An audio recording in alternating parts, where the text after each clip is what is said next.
Good evening. Welcome in daily UPSC audio program. Doctors and rest of use the Times of India new criminal code gives medical practitioners lighter punishment for acts of negligence. This needs a relook. The second iteration of Bharati Nyaya Sanhita, which will replace IPC, was passed by the Lok Sabha on Wednesday. Rajya Sabha passed it on Thursday. The bill was introduced in the House on December 12. In the version passed this week, this was an amendment to provide a special dispensation for medical practitioners.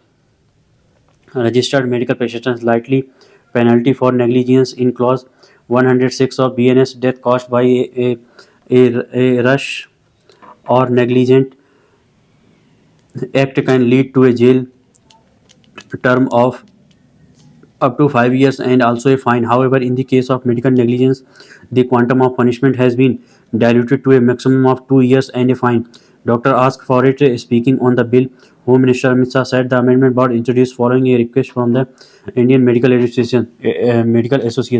Jurisprudence on medical negligence attracts three provisions. The interpretation of these provisions have been shaped by case laws, of which two Supreme Court judgments are relevant.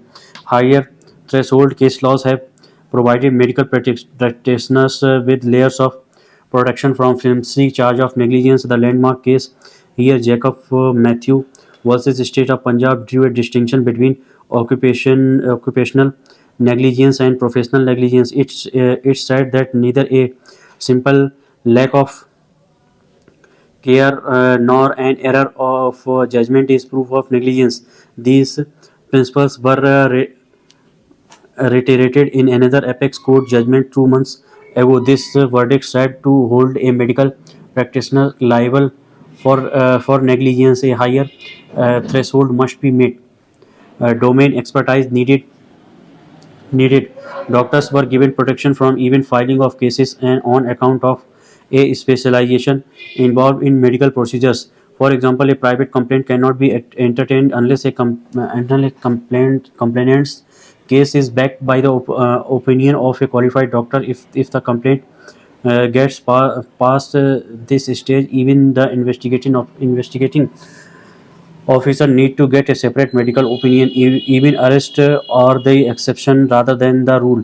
The available evidence suggests that medical practitioners already receive a higher level of protection against complaints of negligence. Making a case of negligence is hard, and successfully prosecuting one is harder. Giving this level of protection provided by jurisprudence, there was no convincing case for IMA to lobby for a lighter punishment in the rare event a doctor is found guilty of negligence at some future date. Another amendments to BNS should take care of this. A case to build a stronger gilded CAG. The Economic Times. Dipping numbers of audit reports of Government of India audit accounts revive the debate for a performance evaluation of the Controller and Auditor General. CAG has over the years faced questions over accountability, technical expertise, and resource allocations. This question regain currency with the apparent statistical evidence of selection biases. In the scope of CAG's oversight, however, is bound to change according to the nature of public spending, where states are now ahead of the center, and the gap will only open up with progressive devolution. Yet there is a merit in building institutional capacity that can cope with the necessity of a big government in an economy of the size of India.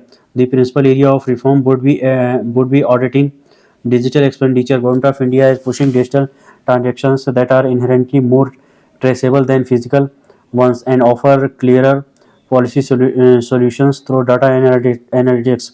Government of India is itself processing much more data now, which makes oversight easier, but its auditor needs to build strength in big data to keep pace with the structural transformation of government finance. A case in point would be cash transfers to beneficiary accounts. These can club several government welfare schemes and reduce the need for individual physical audits, but the need for forensic auditing does not go away. Of course, long-standing issues linger over transparency in the appointment of CAG, conflict of interest in the selection being skewed in favor of the administrative services, and the lack of technical expertise at the top. Successive governments have upheld the independence of this constitutional authority in manners of their choosing. It would be in their larger interest to invest in institutional strength the Constitution has envisioned for CAG. Revision Sense Vision The Hindu. New laws have positive features but bring no path breaking change. Lawmaking in the absence of a significant number of opposition members does not reflect well on the legislature. The three bills that replace the body of criminal laws in India were passed by Parliament in its ongoing session in the absence of more than 140 members, even though the revised version of the Bharatiya Nyaya Sanhita (BNS), which will replace the IPC, the Bharatiya Nagrik Suraksha Sanhita, which will replace the CRPC, and the Bharatiya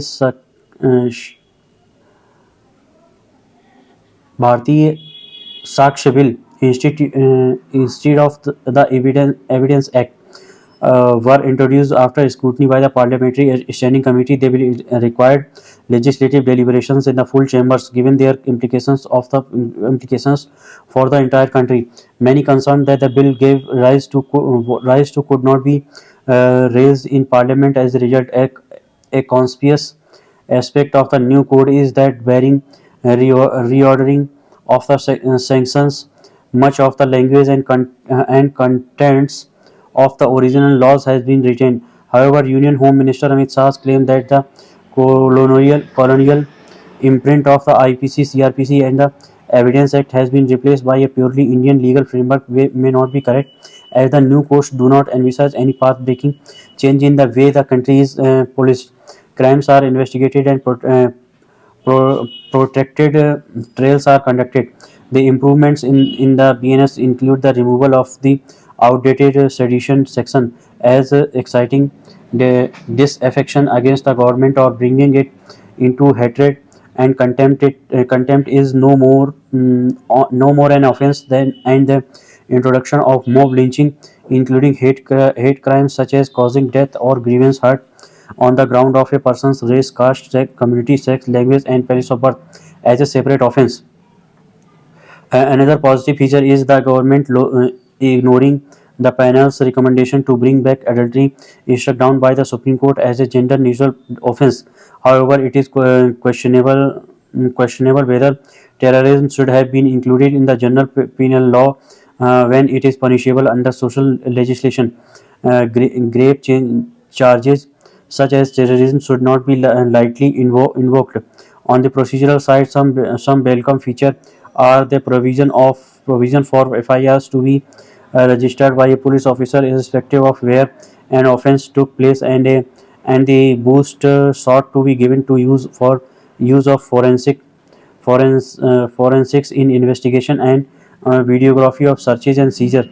A significant failure lies in not clarifying whether the new criminal procedure allows police custody beyond the 15-day limit, or it is just a provision that allow the 15-day period to spread across any days within the first 40 or 60 days of a person's arrest. Revisions in law cannot be made without a vision of a legal framework that addresses all the inadequacies of the criminal justice system. Thank you.